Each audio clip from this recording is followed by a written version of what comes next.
SBA Publications.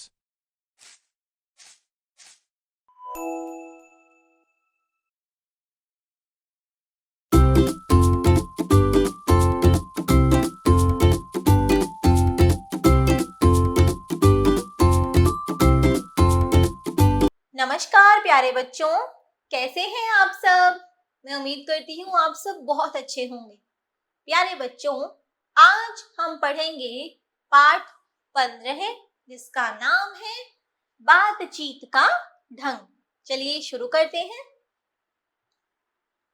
प्यारे बच्चों, एक पुरानी कहावत है, बातन हाथी पाइये बातन हाथी पाँव। इसका सरल अर्थ यह है कि अगर किसी के साथ ढंग से बातचीत की जाए तो सुनने वाला खुश होकर आपको इनाम भी दे सकता है, जबकि उसी से खराब ढंग से बातचीत की जाए तो वह आपसे नाराज हो सकता है और आपका नुकसान भी कर सकता है।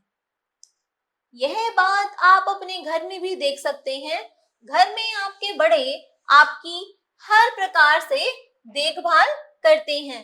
वे इस बात का प्रयत्न करते हैं कि आप अच्छे बने, अपने पैरों पर खड़े हों तथा समाज में परिवार का नाम रोशन करें।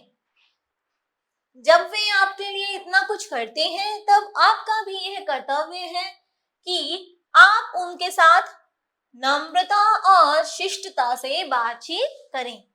यदि वे आपके व्यवहार से प्रसन्न होते हैं तो उनके मन में आपके लिए और अधिक स्नेह उत्पन्न हो जाता है।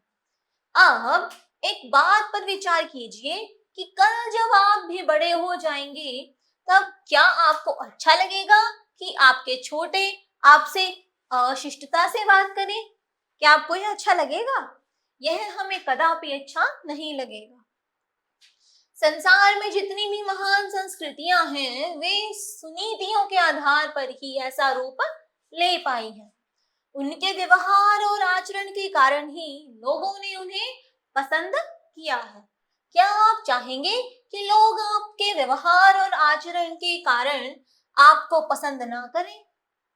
प्रत्येक समाज में बातचीत का अलग ढंग होता है, किंतु सभी चाहते हैं कि बड़ों का आदर और सम्मान किया जाए, जो जरूरी भी है। बातचीत करने की शैली ऐसी हो कि सुनने वाले को ना तो चोट पहुंचे और ना किसी प्रकार का दुख। बातचीत के अच्छे तरीकों में सबसे महत्वपूर्ण है विनम्रता। मान लीजिए किसी बड़े व्यक्ति ने आपको बुलाया। अब यदि आप बातचीत का तरीका जानते हैं तो कहेंगे, जी अभी आता हूँ। लेकिन यदि आपको बातचीत का तरीका ही नहीं आता तो आप कहेंगे, रुकिए अभी आता हूँ। पहले जवाब से आपके बड़े खुश होंगे और आपसे प्रेम पूर्वक बात करेंगे, जबकि दूसरे जवाब से वे भले ही नाराज ना हो पर खुश भी नहीं होंगे। बातचीत करते समय हमें केवल अपनी बात नहीं हाँकनी चाहिए, सामने वाले की बात भी पूरे ध्यान से सुननी चाहिए।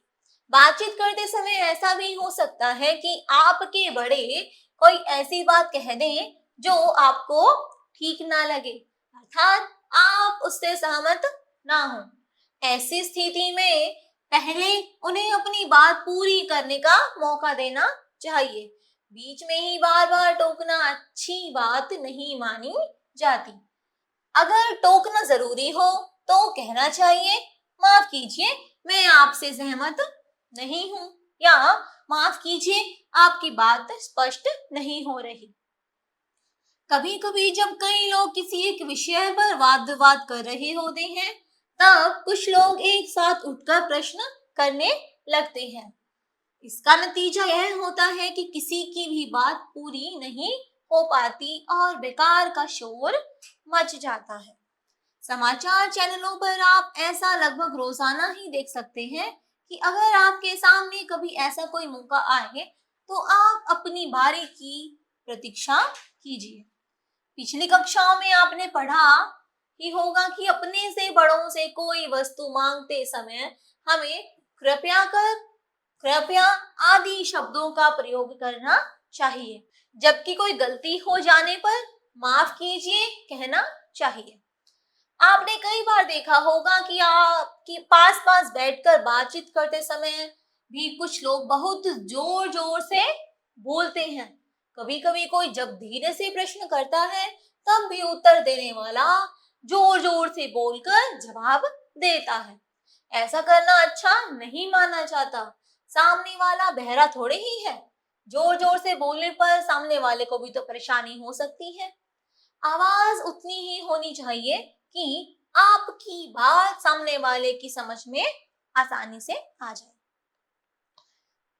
अच्छी बातचीत के लिए आपकी भाषा भी अच्छी होनी चाहिए और अच्छी भाषा के लिए यह आवश्यक है कि आप अच्छी अच्छी पुस्तकें पढ़ें। आपसे बातचीत करते समय यदि कोई अच्छी भाषा बोले तो उसे ध्यान से सुनिए और उन शब्दों का प्रयोग आप स्वयं भी बोलते समय कर सकते हैं। बातचीत के दौरान जो गुण सबसे जरूरी है वह यह है कि आपकी बात बहुत सहज और स्वाभाविक होनी चाहिए। इसलिए यह जरूरी है कि विनम्रता और शिष्टाचार दोनों ही आपके जीवन के हिस्से बन जाएं। इस बात का हमेशा ध्यान रखिए कि आपकी बातचीत में किसी प्रकार का दिखावा या बनावटीपन ना झलके। प्यारे बच्चों, इन सभी बातों को आपको भी अपने जीवन में धारण करना चाहिए क्योंकि यह ही एक सफल जीवन के लिए आवश्यक है। आइए पढ़ते हैं शब्दार्थ। ढंग यानी कि तरीका, नाम रोशन करना, नाम ऊंचा करना या सम्मान बढ़ाना। नम्रता, विनीत भाव या प्रार्थना करने वाला भाव।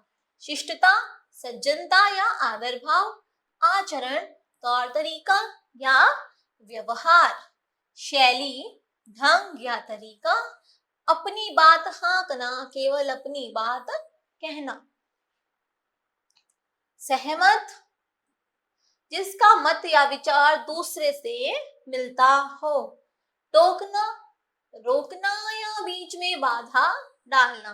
नतीजा, परिणाम, स्वाभाविक, वास्तविक या असली। बनावटीपन, नकलीपन या दिखावा। बनावटीपन क्या होता है? नकलीपन या फिर दिखावा। प्यारे बच्चों, आगे आपको अभ्यास कार्य दिया गया है और ये सारा ही अभ्यास कार्य जो हमने अभी पाठ पढ़ा है इसी पाठ पर आधारित है। प्यारे बच्चों, मैं उम्मीद करती हूँ कि आप भी इन सभी बातों को अपने जीवन में अवश्य धारण करेंगे और एक अच्छे विद्यार्थी बनेंगे। प्यारे बच्चों, आज की आपकी कक्षा यहीं समाप्त होती है। मिलते हैं अगली कक्षा में एक नए विषय के साथ। आज के लिए इतना ही। धन्यवाद।